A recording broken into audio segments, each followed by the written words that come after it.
Gerald Tate fired the firm. So you're taking my promotion away? You know, most firms would put you in front of the bar and have your license stripped. You lied to a client, and he figured it out. I lied to him to get him to do the right thing and honor his goddamn contract, and you didn't seem to mind so much when you thought I got away with it. But you didn't get away with it. And I can't justify handing you a promotion on the same day that you lose a huge client. One client doesn't make a firm. I don't know if you've noticed, but we're in the middle of an economic meltdown. Companies aren't exactly lining up to spend money on attorneys right now. And you know, Gerald might have forgiven the lying had you not humiliated him. But you did, and you need to accept that. Jessica, if you hadn't done as much for me as you have, I'd be heading for the door. If I hadn't done as much for you as I have, I'd be throwing you out the window. But Harvey, no more shenanigans. You do one more thing that isn't straight as an arrow, and instead of covering your ass, I will put you in front of the bar myself. You're gonna give me back my promotion, and that's the last we're gonna talk about this. And why is that? Because if you don't, I'm gonna go across town and join Rick Peterson. I'm gonna approach every client I've ever closed, and I'm gonna take them with me. You do that, and you'll force me to put you in front of the ethics board. I don't think you will. And why not? Because you were obligated to notify them the second I lied to Gerald, but you didn't. You put me in front of the board right now, I'll put you right up there with me.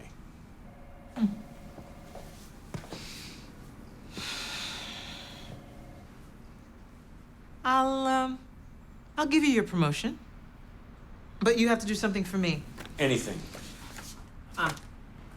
Pro bono. Anything but that. Harvey, pro bono cases are how we as a firm show that we care about more than just ourselves. I'm not saying we shouldn't do them.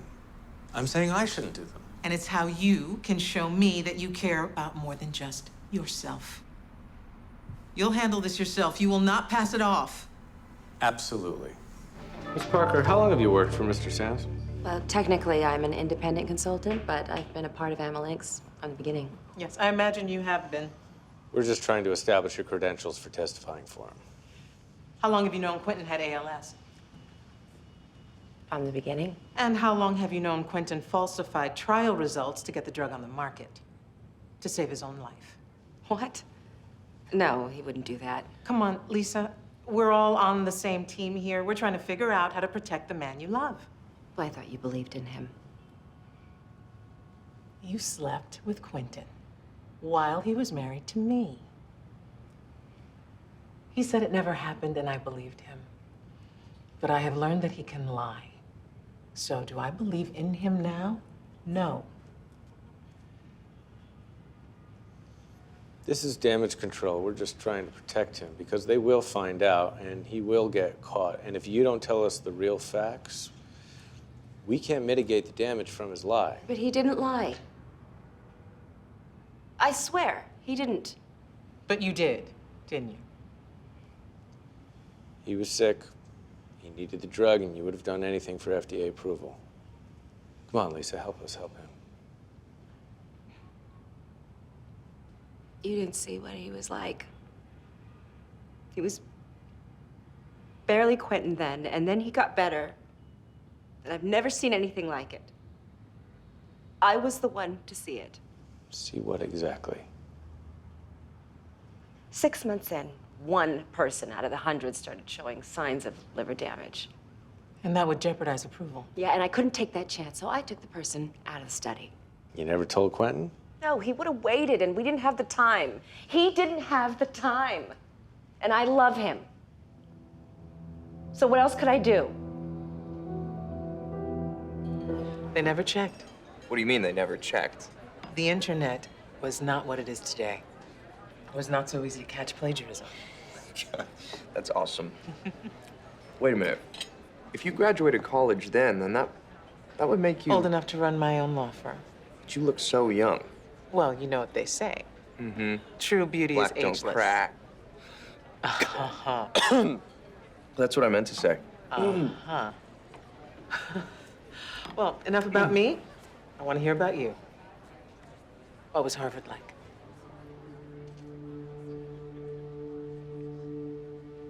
I was 3 when I realized that I wasn't like the other kids. When school started, it was like a joke. I didn't take notes. I never studied. Every year, people would tell me, next year, you won't get away with it. I kept waiting for it to get harder, but just never did. And Harvard? I knew it would end. And it had to. I thought, yeah, I'd finally found a place where I'd be exposed. But it turns out, even at the mighty Harvard Law, You weren't the same as the other kids. I know it sounds cocky. Not to me. The fact is, you don't think of yourself as smart. You've always had your mind. It just is what it is. Yeah, that's exactly what it is. I don't think of myself as smart, you know? I just think of everybody else as Idiots. not smart. That's what I meant to say. Why the law? It's kind of personal. Isn't that why we're here?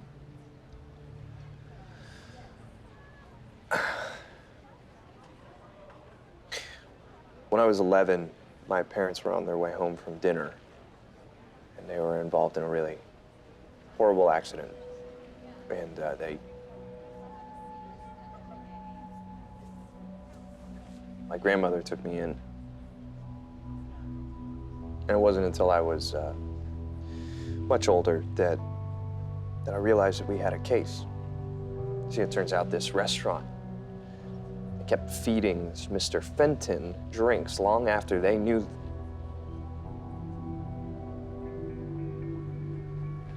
Didn't matter. I felt so helpless. And I didn't want to feel that way ever again.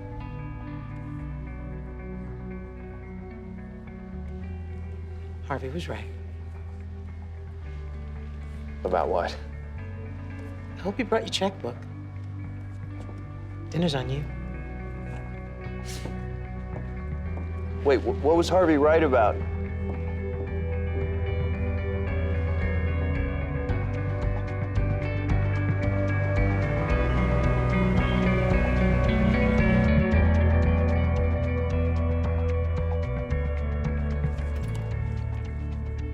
How was dinner? Free caviar.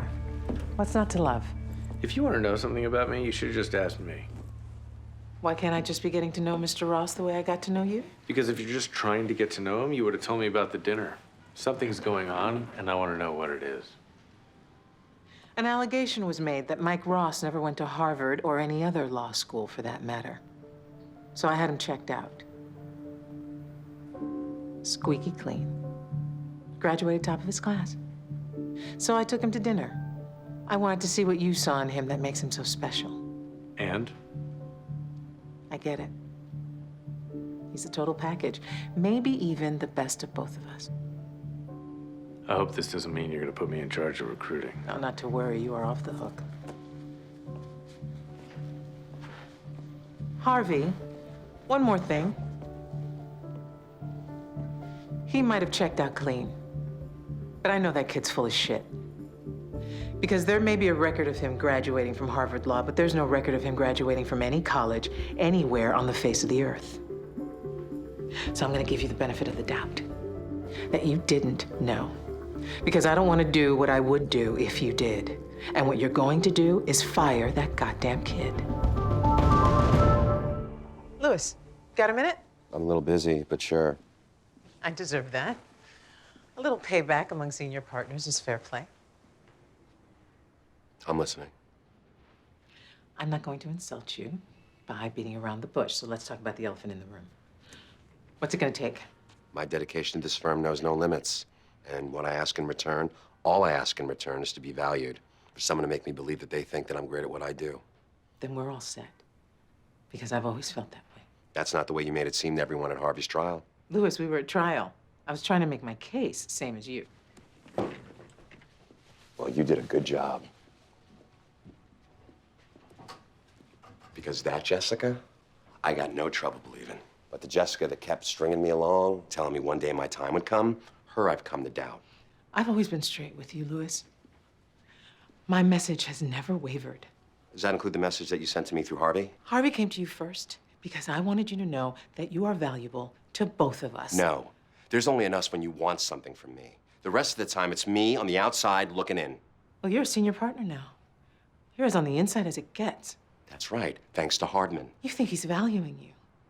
He's buying you. With this one thing at this convenient time. You don't get it. Hardman actually sees me. With you, I'll always be this mushroom in the shadow of Harvey's tree. What are you saying, Louis? I'm saying it's time you put Harvey in my shadow. And how exactly would you like me to do that? You know, I don't know. You figure it out. Otherwise, maybe one of these days you'll see what it's like to be in someone's shadow for a while. You know what, Louis? Harvey told me that I should give you his office. And I came in here prepared to do just that. But I don't respond to threats. And I'm not gonna buy your vote because that's not who I am. But know this, I will win. And tomorrow, after the vote, if you are on the wrong side, there'll be no coming back.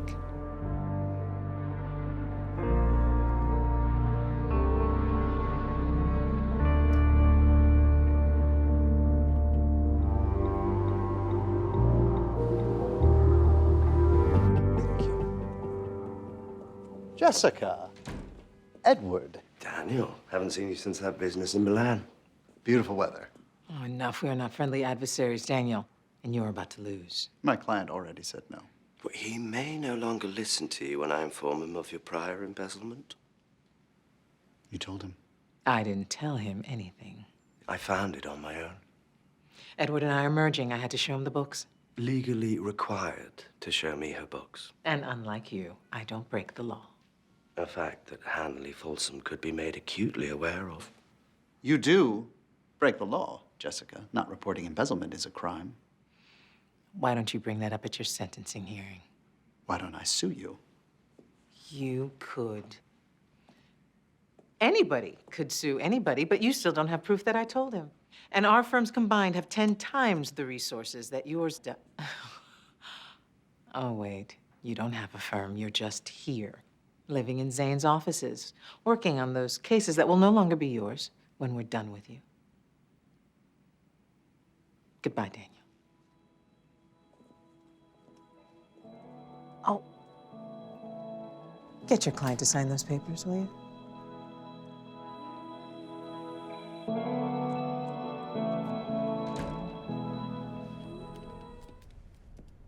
You wanted to see me?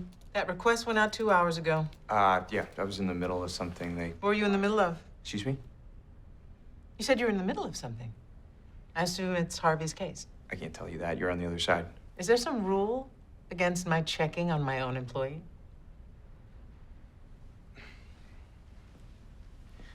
I'm confident that after tomorrow, you'll either settle or lose. And why is that? Because I prepared a motion based on a file dated September 14th. Darby didn't tell me about that. You didn't know about it. Where'd you get it? What does it say? It says you're gonna lose. Then that's too bad. Because you're gonna throw it away. What? You heard me. You're going to go home. You don't call, you don't answer, and you don't come back until that deadline is passed. Wait a minute, these are your clients. Who Harvey is using. That's a bullshit argument. And so is that file. I won't. You will. Harvey will never forgive me. Right now, your problem isn't with Harvey. Your problem is with me. You don't do this, who's to say you don't end up in a cell for practicing law without a degree?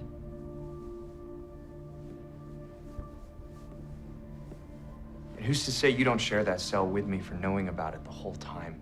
You don't want to take that tact. I didn't start it. I will beat you. The last time you said that to me, you thought you didn't need a computer. You were wrong. That was about demonstrating knowledge. And the stakes were nothing. This is about my power. And the stakes are everything. This is a letter to the district attorney saying that it's come to my attention that you are breaking the law. I believe you've met him, not the type to let it slide. You file your motion. I'll file mine.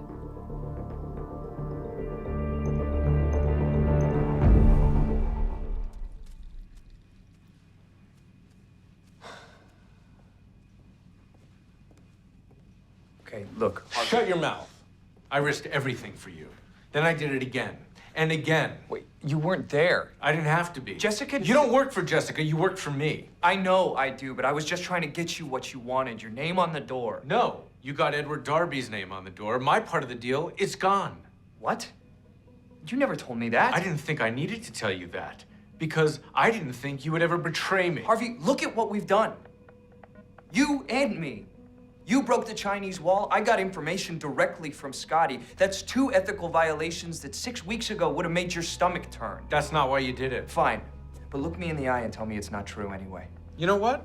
It doesn't matter because you don't get to make my decisions for me. Isn't that what you were trying to do for me? This is a private conversation. You want to have it out? Let's have it out. Right now. You might want to go. I'm sorry. You're back in the associates pool. Harvey, come on. Turns out you're not the best lawyer I've ever seen. In fact, you're fired. No, he's not. Oh, you gonna overrule me on that too? You can go.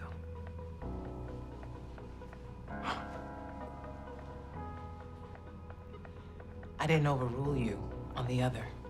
I beat you, fair and square. No, you didn't. You're right. I cheated, like you. You jumped to the other side. You put me on the other side. I had a deal that put your name right next to mine. And it wasn't even up there yet, and you started acting like it was on top of mine. To protect you. Bullshit. This wasn't about protecting me. This was about advancing you. That's what this whole thing is about. What? Hartman said it. I didn't think it was true. He said, you don't trust me. He meant, you're afraid of me. Afraid of you? Boy, I just kicked your ass. And you didn't just want it, you begged me for it. So now, you're going to stay here, be humble, and learn your goddamn place. Well, look who it is. Bonnie and Clyde, just the people I wanted to see. What do you want, Sean? To serve you with this. What the hell is that? He wants all files relating to the Gillis Industries takeover. Oh, I don't want the files. I'm taking them. Bullshit. We have 60 days to fight that or comply. You want to tell them or should I? It's not a subpoena, Harvey. It's a search warrant. So, you're going to give me all the files or you're going to head downtown with these 2 fine gentlemen. Okay, Sean. Have it your way. You're going to take that hall. You're going to run into what appears to be the mummified remains of a legal secretary. Her name is Norma. She's going to limp you up to the 60th floor, where you will find 30 years worth of files that haven't been sorted since the Reagan administration. Where's at the 56th floor? It could be the 35th floor for all I know. Point is, while you're trying to find the Ark of the Covenant, we'll be downtown in front of a judge blocking this bullshit. You think the threat of you getting to a judge before I find what I want is going to get me to leave? Then stay. But who do you think is going to get the job done faster? You and those 2 windbreakers, or Bonnie and Clyde? Harvey, you're just in time. Jessica's on her way down with the partnership agreement. Are you here to be my witness? He's here to keep me from ripping your face off. Oh, I see. Now that Big Brother's here, you're just Okay, gonna that's act all- enough. Lewis, you got everything you wanted, and you are done taking it out on him. Because no matter what you do, I'm not letting him quit. Then I'll just fire him. You can't. I can, and I will. Because Jessica would rather he be fired than you all go to jail. No one's going to jail. See? She knows what's what. I signed the agreement, he's done, and then I hire Katrina back as my associate. And that's not going to happen. What are you talking about? Louis, I'm afraid you've made your last dictate to me as named partner. I'm not gonna let you take this away from me. I'm not taking anything away from you. You are still named partner, right after you sign this. I added a little something extra after you finished drafting it. This says I'm co-conspirator to hiring a fraud. You are. You became one the second you used him to get your name on the door. I know I'm not a real lawyer, but that sounds like he is to me. I am a real lawyer. He is. I'm not signing it. Louis, here's the thing. I told you not to tell anybody about this, and then you went and you shouted it to Robert Zane, and then you made me tell the partners. And the capper is there are about 100 people waiting to greet you after the unveiling you arranged, which won't happen if you don't sign that. I can still go to the police. Yeah, you could, but you won't.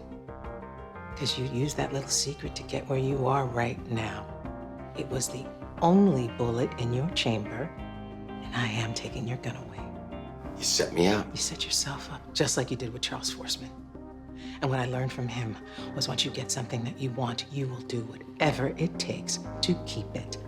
So why don't you go ahead and sign so that we can get out to your goddamn party?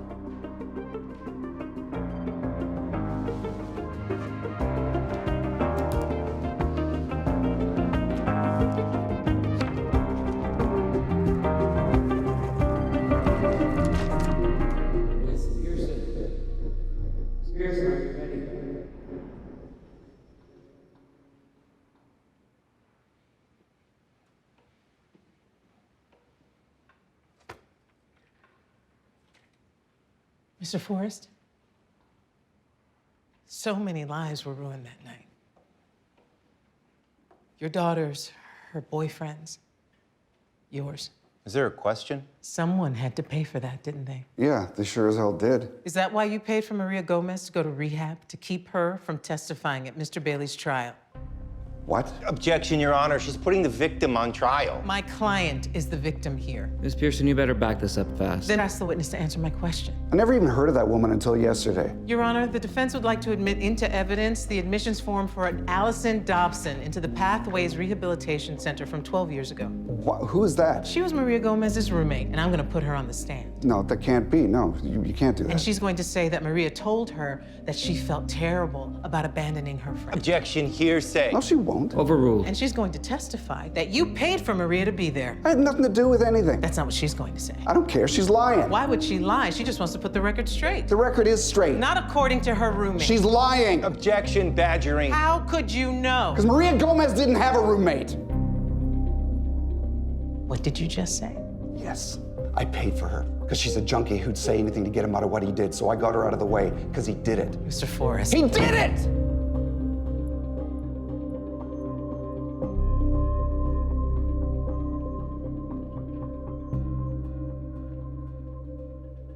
Your Honor, the defense asks that Mr. Bailey be exonerated and his sentence be commuted immediately. Mr. Marsden? We have no objections, Your Honor. Then the jury may be excused. And Mr. Bailey, you're free. I can't believe it. We did it.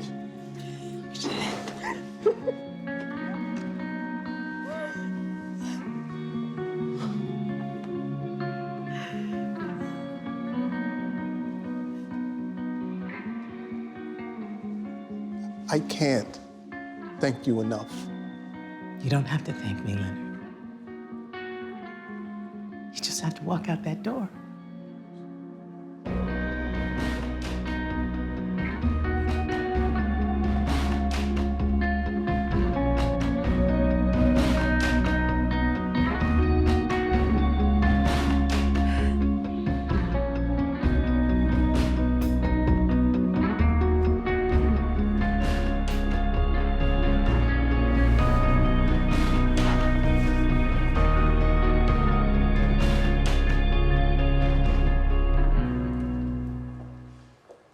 One hell of a cross. Well, I'd like to say it was no big deal, but I'd be lying if I didn't say it was the most satisfying moment of my entire career. What's this? Got a call from Jim Reynolds. He said that if you didn't show today, they were going to sign with me. And we both know you didn't show. Do you want to merge? I said all that stuff about rivals because I didn't want to say this in front of Harvey. But I know you tanked the Sutter case for Mike. And I can see what you've been doing for Rachel. So this isn't just professional. For me, it's personal. Robert. Jessica, you got to knock down the mountain. Without help, you're not going to be able to get back up. Please, take my hand. I appreciate your offer more than you know, Robert. But I've had my name first. For too long, I can't go back to having it last. Jessica, if you don't do this, you're not going to have it anywhere. And so be it. Besides, we both know lawyers are nothing but power-hungry bottom feeders anyway.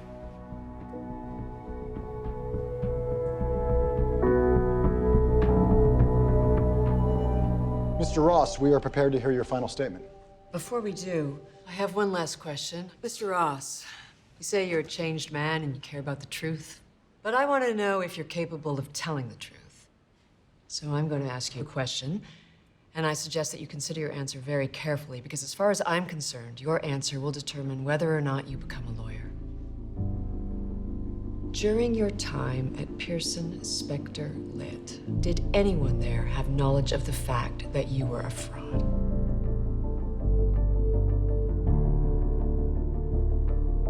Mr. Ross, did anyone else know? I knew. And if you're looking for a scalp, you can have mine.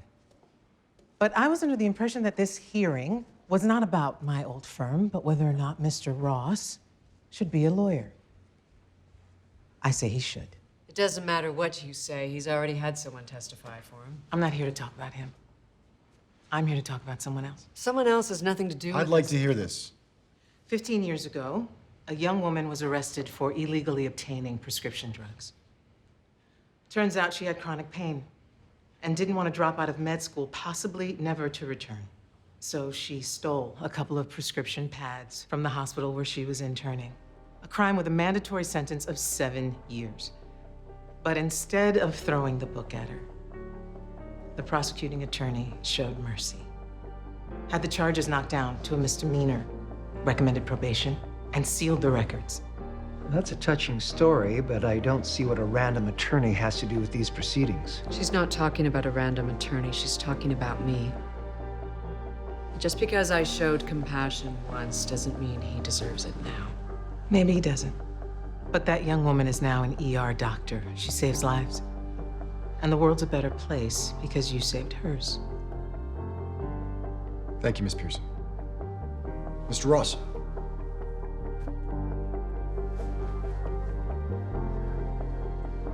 I don't think I can add anything to that. I've made my case. I leave the choice to you. Then this hearing has concluded. We will deliberate and let you know our decision by day's end. Thank you.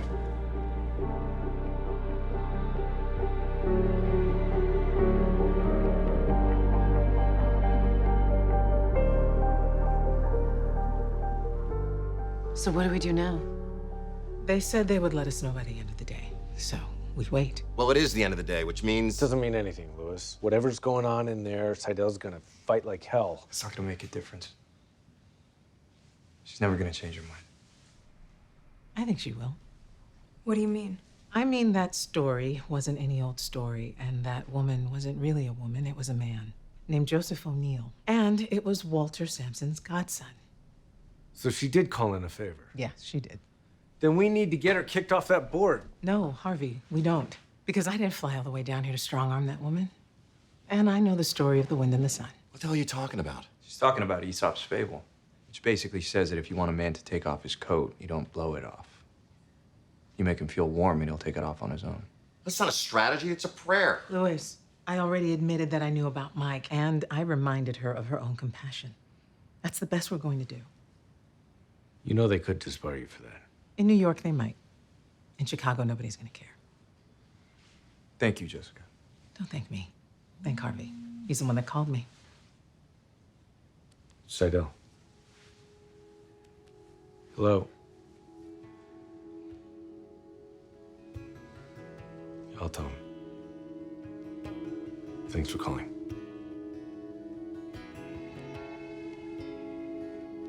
You're in. Oh my God, it happened.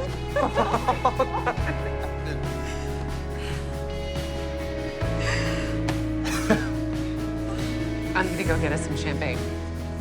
Thank you so much. Thank you for flying in. I wouldn't miss this for the world.